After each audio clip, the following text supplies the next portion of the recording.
putting it nicely, suboptimal. Yeah. And so what he did was to create some consolidation where it became significantly more efficient to monitor, supervise the banks, which we needed by raising their capital and all that. That was a great move.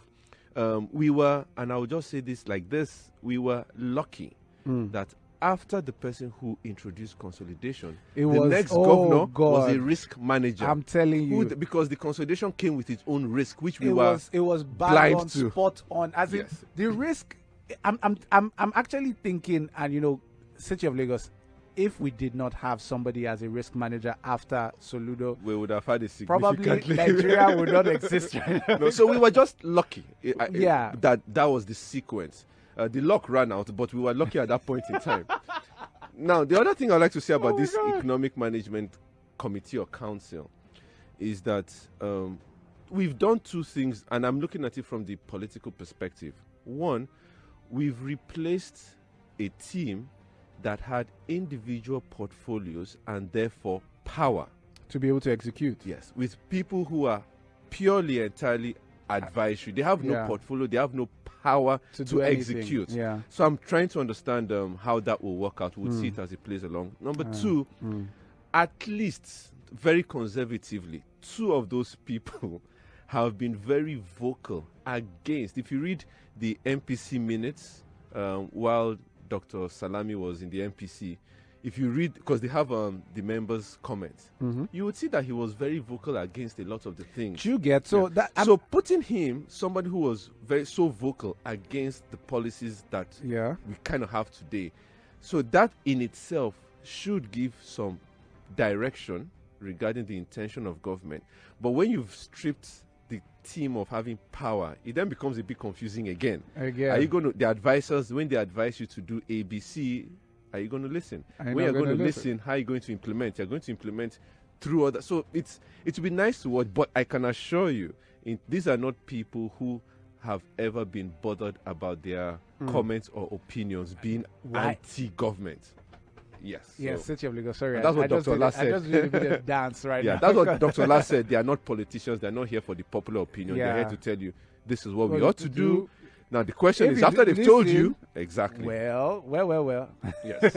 City of Lagos. By the way, I have also in the studio with us Babs Ogudeyi. Good morning.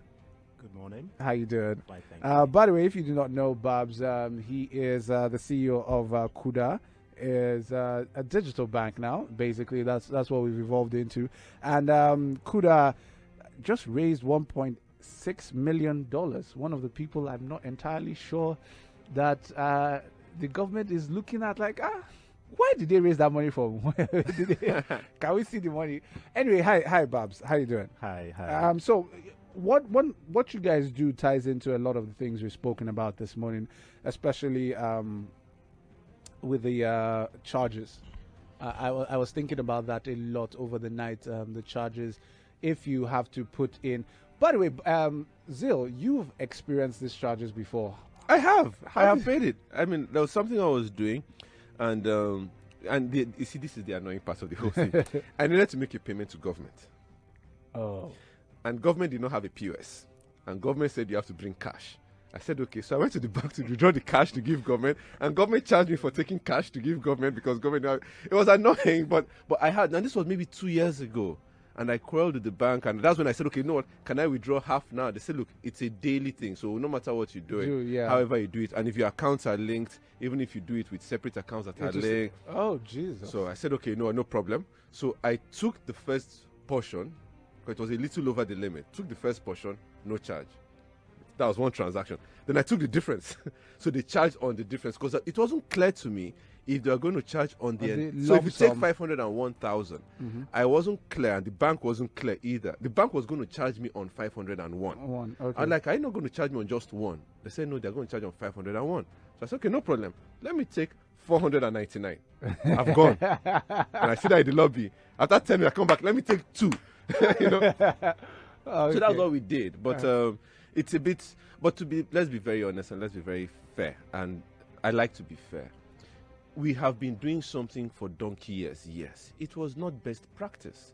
We are now trying to introduce best practice. People are not embracing it. Yes, I've heard people say things about the carrot and the stick, but in all honesty, let's be very honest, I've never had a need as in without option to hold cash. 500,000 Nigeria cash. is one of the very few countries in this world, and this is true, that you can move money from your phone instantly. Yeah, They are very not- few money. I think the Very few- EU very introduced few- it this year, if I remember Very correctly. few countries, yeah. Very few countries can do that. So we have options that we as Nigerians don't trust those options. It's a trust issue which we understand, Boom. but we need to deal with it. That's why Babs is here. Help us Exactly. trust the options. Babs, talk to us. So I'm looking at it from the perspective of you could. First of all, I need to explain this because when I was looking through it yesterday,